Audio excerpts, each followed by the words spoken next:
Hello everyone, and welcome back to our series where we are the Unholy Horde here in Norland. And as you can see, we hired all of our new warriors. As I mentioned last time, we are basically going to spawn a lot more soldiers now, 50 instead of 20 every 10 days. And instead of doing all of the debug menuing to increase their skills, we're just going to go with their defaults.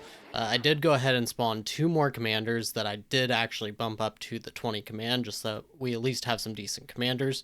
And otherwise, I just spawned a whole bunch of warriors. We have a couple of inflamed wounds here, just because we went and attacked a bandit camp, I think is what that was from. But either way, let's take a look here. And as you can see, Kriege, we were going to bribe some forest bandits, but they are being attacked by marauders, so we're actually probably going to just send this attack against them now. And I think we should be more than fine, honestly. Let's go ahead. Start Serrano, we'll just get rid of the wounded. And hopefully, I think we do have enough weapons here. Okay, so there is everyone, and that is 4 squads in total, showing 77%. Hopefully we don't lose really anything, and of course it's not accounting for whatever they lose here to these marauders. Okay, so the marauders are just about here, and it's 30 soldiers right now in Kriege. Let's see what the difference is. They're obviously not going to do too much, but wow, okay, 11 soldiers knocked out. That is actually pretty good. We've already started marching, so I can't really see exactly what it thinks that the new percentage is, but I'm sure it's going to be better than 77. Of course, that's assuming that they don't rebuild by the time we get there, which I'm sure they will. We could bribe this again, but I don't think it's going to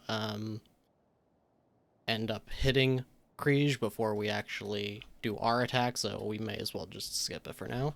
Okay, and here we are at Kriege, and they have 19 in total still, the 10 on foot and the 9 in the towers. I think this should actually be one of the easier fights that we've had in the series so far. Of course, we don't know for sure because a lot of our soldiers are a lot weaker than they were compared to the soldiers we used to have. But we do still have some pretty powerful ones, so it should be okay. I think we can just go ahead and wait here outside the gates for the fires to stop before we run in. Okay, and the gates are no longer burning. Let's run on in. We're going to have Serrano and one of our other squads go for a tower, I think. So far looking pretty good. This squad is taking heavy damage. The rest, not too bad. Should probably get these guys involved there. Get you over here. Actually, you can just go ahead and go for this tower now. This is, yeah, this one squad is taking the most damage. That's okay, though. Alright, and they've taken care of that, just about. Alright, perfect.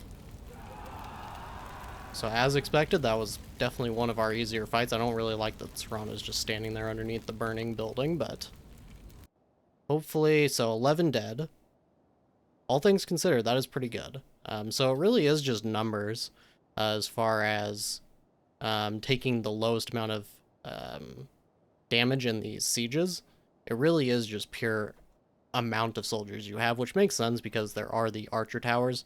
And so if they're taking a lot of shots at you before you attack the walls, then you are definitely going to have a very bad time regardless of the actual combat strength, which does make sense. However, I don't know. I feel like at least maybe if we had shields, we would probably be doing a lot better with those 20 plus combat, warriors, but I guess that is just how it goes. Yeah, because it says average of 35% chance of survival for the warriors. So that would probably be the best, is to actually get shields. But light armor, of course, would be very good. And we are making progress on that. However, we need to get some more hops, or rye rather, going so that we can make more flour. But I did start some more coal furnaces, so hopefully we can start to get a bunch more coal, build together more tools, and start getting some armor. But either way, that is going to be it for the moment. I will settle Kriege, and then we will start focusing here on Yalma next. Okay, now, unfortunately, we did lose a couple of our commanders. I think one of them died and another one had their contract expire, so we did go ahead and spawn one new commander. That's why we have this one. But we don't have enough to actually manage all of our squads here. So what we're going to do, we're going to have to send somebody in addition to Serrano and Salika here. So let's go ahead, fill her squad, and we're going to have to send maybe Oda. Maybe Oda. Um, Apparently a couple people here can't move or something. Not sure what that's about. We're not going to worry about it, though. But our bandits did get over and attack Yalma, and it looks like Yalma is actually attacking Northwind. We're probably not going to make it over to Yalma in time for that to matter. But 95% odds, it says, which is pretty good by me. Okay, so here we are at Yalma, and of course we had to expect this. We've become quite accustomed to this, but they did already rebuild their army. They are now at about 30 soldiers. It's showing that we do have a good balance of power in our favor.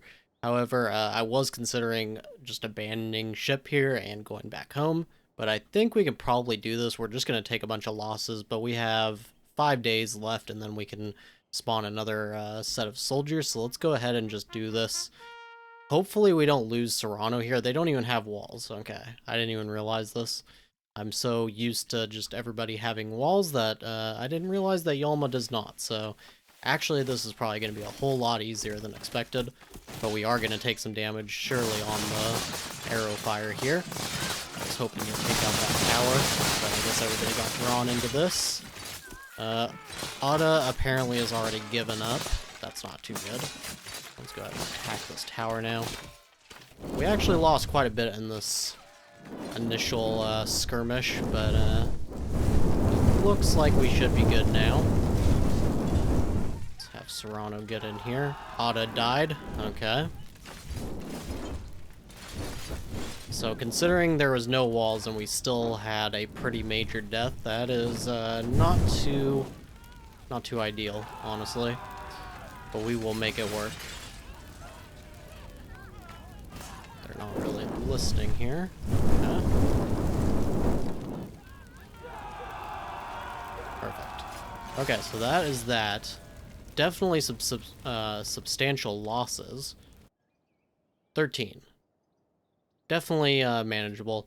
Now, that is pretty much everything except for the Western continent now. Nehemiah had a rebellion, actually. Their original king died. Their daughter took over, and then that daughter had a rebellion against her. So now Vladimir is in charge, but they were down to, I kid you not, they were down to 25, I think, soldiers, literally right before this battle. And now they are back up to 50. So that's within, you know, a couple of minutes. So that kind of gives you perspective on how quickly the AI can just throw together a bunch of soldiers. Now, Lerwick's actually down, and they're apparently trying to uprise against Nehemiah. I don't think that's going to work too well against them, or for them, rather, but that is something that they're going to try to do. We could actually just go and attack this village on the way home, and try to bribe this. We'll send Letta. And I think that's probably where we are going to call it for this episode.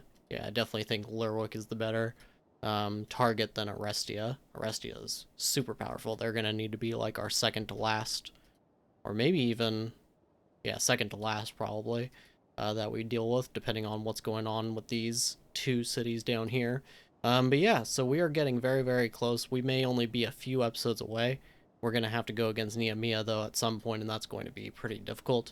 But either way, we will see how it all goes. We also lost, I think it was Serrano's daughter. I can't remember the name now at some point, but if you noticed that, well, you are a more eagle-eyed person than me, because I didn't even realize it since I wasn't really paying attention to what was going on in the city. But either way, that is going to be it for this episode. So, as always, I thank you very much for watching, and I'll see you next time.